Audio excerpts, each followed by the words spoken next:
Hello, everybody. We are now Hello. back to the Autism Hong Kong and HK Education Consultant Limited English uh, YouTube video channel.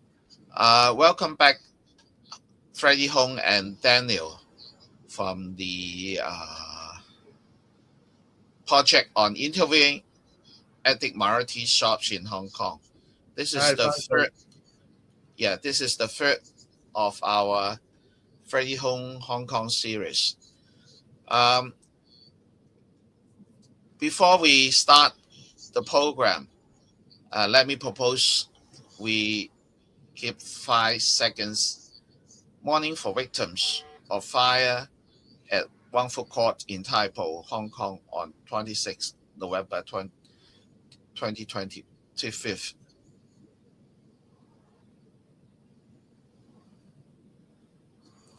Okay, let me pass the time and the control to Freddie and Daniel. Uh, Okay, Thank you, Francis. please let it have your time. Sure. Thank you, Francis. So to this time, it is the third episode introducing our service on ethnic minorities community in Hong Kong. I'm Freddie, and this is my partner Daniel. Hi everyone.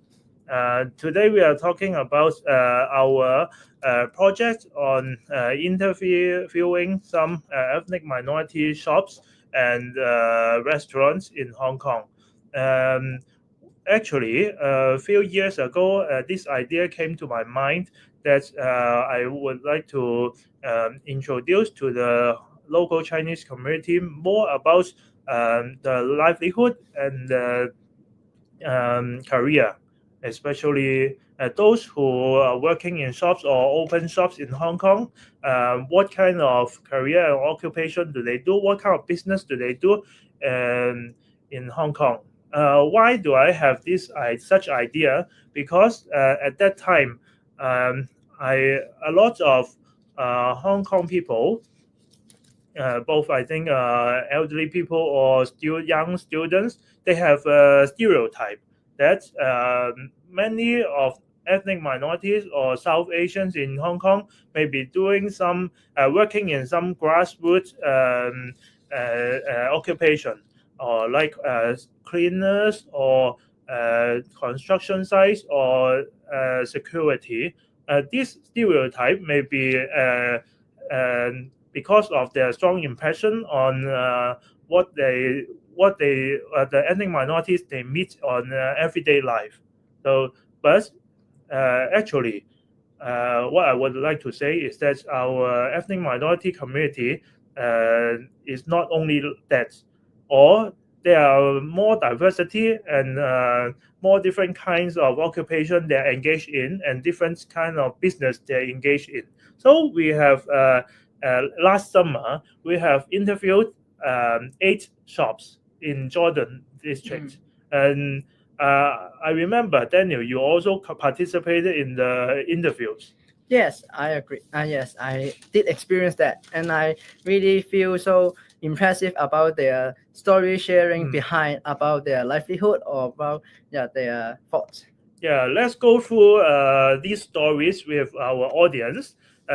We have totally interviewed 8 shops, including 3 restaurants, 1 tuck shops, and 1 jewelry shop, 1 hair salon, and there's 1 grocery store and 1 tailor shop.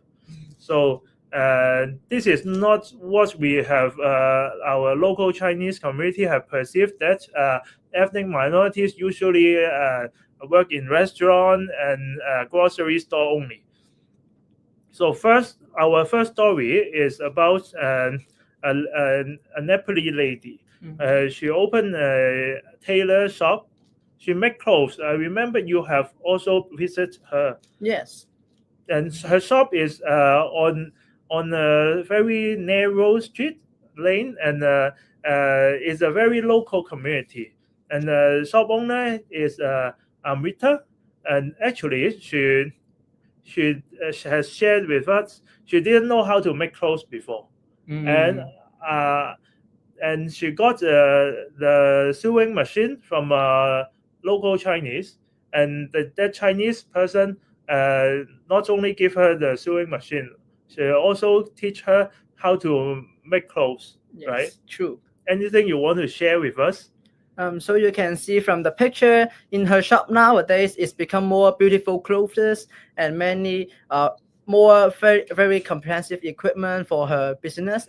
And I can also feel that she is very friendly and have a good bonding with the community and her friends as well.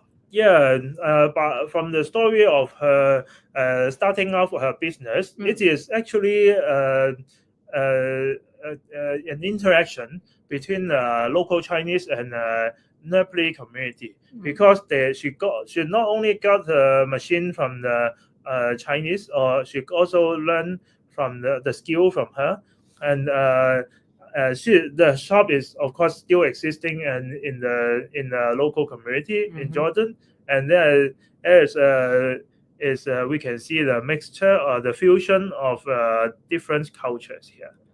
Yeah, and we went to the second shop. It is a Tibetan fast food shop, Tibetan restaurant, and this shop. What is special of this shop is that I think there is not so many Tibetan food you can find in Hong Kong. Yes, it's very This hard. is one of the very few, and the 老板, the boss, is Tibetan. He has a Tibetan ancestry, Hanif, and I heard his stories. He's been to different countries, living in different countries. That's why he understands different cultures. And what impressed me most is that he opened the shop in Jordan, and he welcomes all kinds of the customers from different cultures, and he has a mission of getting different cultures to understand each other, each other's cultures. So different people meet each other in his shop. Have you tried his restaurant? Yes, I also tried this food before, and you can see from the picture that is one of the big decorations from his restaurant, and this is the food of his from his shop. It is quite delicious. And then what impressed me a lot from this shopkeeper is that I think he's very hardworking, because as long as this shop open for a very long hours daily, and then we can see he is passionate in serving different kind of customers, no matter from different ethnic backgrounds as well. Yeah, from this shop we find that our AEM community, they open a restaurant not only for earning a living. Yes. They also have a mission behind. True. Like he want to spread the mission, the message of cultural diversity, respect differences in this local community. And then in the fourth shop, remember her name is Indra. Yes. She told us that I've been to her shop also in the interview, and she told us that she have learned to cut hair, to do haircuts, because many years ago his family members went to some local salon and they didn't get satisfied haircuts. Yes, right? yes. So she actually learned haircuts for her family. Yes. For her family. That's so encouraging. And then she after practicing so much, she's become a professional like hair cutter. And now I remember that she doesn't have only one salon, right? There is like around 2 to 3 shops around in the community as well. Yeah, and when we have bring some students or some community, local Chinese to visit their communities, we also notice that this is a very unique culture in South Asian culture, that male and female are have separate salon shops. This in the picture is for female, And she also Indra also own a male salon, right? Yes, true. You have been I have tried before as well. you have been cutting hair over there. Yeah, right? a long But time not ago, not but this not this hairstyle. hairstyle now. Not this Yeah. hairstyle. Yeah. So there's it's quite interesting story. I believe if we visit some local Chinese salon, maybe they just they learn haircut to make a living, or they want to develop their career, future career, instead of for their family members. So, enjoy cutting hair, blowing hair, drying hair Having the here. hair treatment Yes. with the customer. Yes, and I heard that she also work as a volunteer Yes. to provide free haircut in some elderly center. Well, that really surprised me because from my impression, South Asian or ethnic minorities community doesn't have much interaction with the local old elderly people. But her experience tell us that actually they have interaction, and EM so community also wish to contribute back to the local community.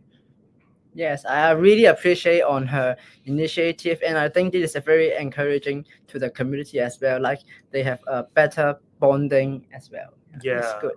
Oh, this is the Buddhist altar in her shop. Yeah, actually, a lot of Nepali people in Hong Kong or in Nepal as well. They have Buddhist faith. So, the fourth shop we have interviewed is a Pakistan restaurant located in Battery Street in Jordan, and the boss or the guy we have interviewed is called Hussein. Hussein. This shop is called Shayi Punjab. For those local Chinese may not be able to read this the signboard of this shop because it's written in Urdu. So what is the meaning of Shayi Punjab? Do you remember? Shayi Punjab means like lion. Yes. Yeah, Shayi means the lion. Yes. It means the lion of Punjab. Punjab is a state State of in Pakistan, in northeast Pakistan, and a lot of Pakistan people in Hong Kong come from this state. Yes, true. Punjab. They are Punjabi. And what is special of this job? I will say that sometimes when I visit the store, I will see that many Pakistani customer will go in this shop, and then they have a very good bonding, and then I even try. Sometimes I even bring my friends to try the food there, and it is tasty. And I take a picture of this one. It is called biryani. It's a kind of fried rice, and a traditional food in Pakistan, and it is quite nice. It has mutton biryani or chicken biryani, different kind of biryani, and then it's very tasty. It's nice. And what impressed me a lot is that this shop open, I think 24 hours. Yes. Yeah. So in the midnight, the community, especially for those South Asians who work for long working hours, and they get off from job until very late at night, they gathered together in this restaurant. So it sort of build up a community inside the restaurant, and different people can meet each other to share information with each other. So it is quite like I think it's similar to something. They have been the pioneer of 社區客廳. Yes, it's true. It's community true. living room, which is quite popular nowadays, but they have been doing that long time ago. Yes. And what impressed me is that, just like as Freddie mentioned, when visiting this kind of stop, from their signboard or from their food inside, it's all chances for us to learning about their culture as well.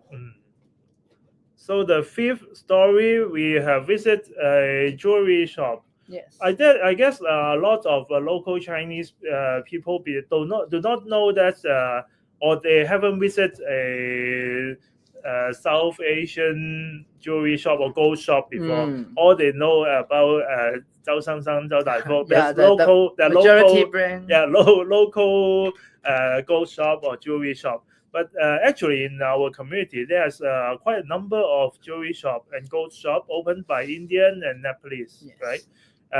They usually use brick red or red color signboard, and of course, they have some traditional motifs, traditional design of their jewelries. And this is one of them called Namaste Sun Pasau. The lady we've interviewed is Menuka. And have you visited their shops, Daniel? Yes, I visit their shop often, and I think from the picture as well, you can see from the right bottom corner, you can see a poster is about the Nepalese program, and then you can see that actually for some of the South Asian shops, they will also keep publishing the local events to let the community know about it, and I think this is very good as well. So this is we can find some religious decoration in the shop, and in the next story, it is a restaurant we have interviewed and is no longer there because the boss and his wife already returned to India, and perhaps we hope they will reopen the shop in the future. But it's called the Helmo Fusion restaurant, and is opened by Indian and Nepali couple. It's quite special. In the restaurant they have Nepalese decoration, and inside the restaurant we usually have some discussion and some chatting with the boss. We learn a lot of Indian culture and Nepalese culture over there. Yes, and like I've mentioned, as we can have many chances to learn more culture from different kind of shops, and I remember that one of the food that I've tried in this restaurant is the Punjabi lassi. It's one of the very special drinks from the place from Punjab, and then it's made by this shopkeeper for me, and then it's very tasty as well. Yeah, the boss called Sherry. He shared with us he's also not only want to make a living by opening a restaurant. He has a mission that because this restaurant open until after midnight, so he actually provides a place for workers, Nepalese workers who are not those working for construction sites, because construction sites work finish very early, relatively earlier than those who work in restaurants and bars. A lot of our Nepali community friends, they work in restaurants and bar, and they may get off from their job until very late at 11 p.m. or 10 p.m. So after that, where can they go out for dinner? That's his shop. Yeah. So he actually wants to provide a place for them to enjoy dinner after their work. Especially those who work in catering, they serve dinner, but after they finish their work, they may find all restaurants closed. Yeah, all restaurants already closed, so they can enjoy dinner and very fine dinner in his restaurant and bar. So this is Sherry and his wife, right? Customer. Oh, that's his customer. Yeah. Okay, so we have a tuck shop over here in Jordan, in Nanking Street, right? Yes. There's a pedestrian pathway, and it is it's called Fusion Kitchen. And the boss Mohan actually, the most remarkable thing is that last year there was a fire on the building opposite to this tuck shop, and before the journalists or before the news covered this accident, Mohan already sent me a video through WhatsApp.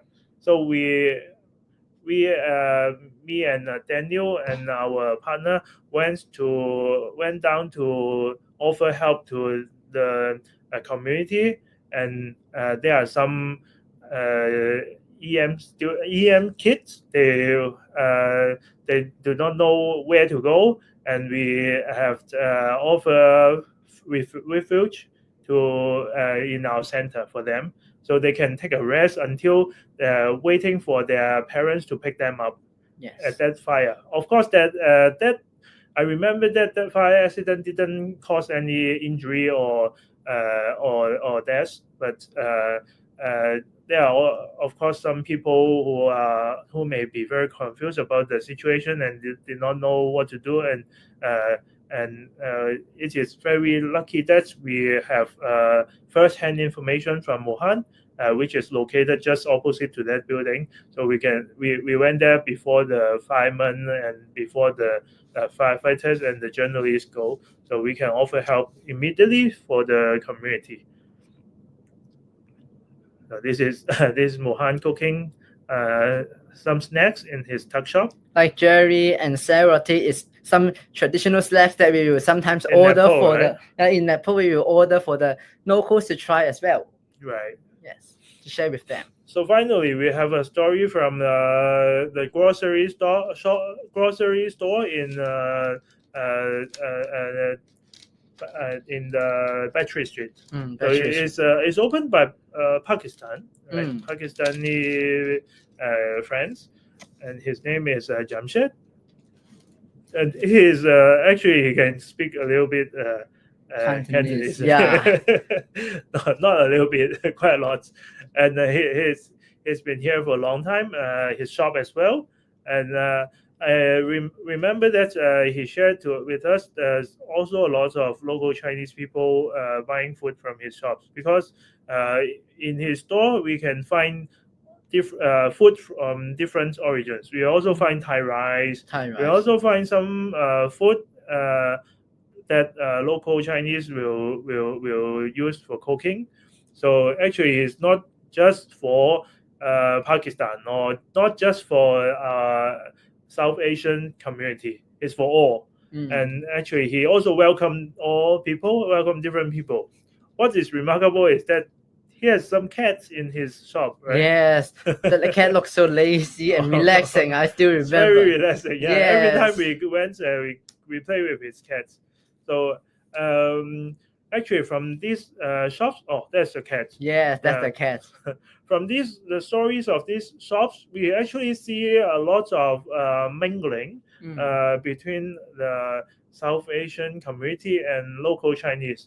And actually, they open restaurants and stores and jewelry shops not only for making money. They have some rationale behind, like for their community or for their families, or for spreading some messages like diversity or harmony or peace, something like that. Yeah, inclusion. Yeah, so it's not what we have perceived in the past. They just work in some lower income or grassroots occupations career, and just for earning money.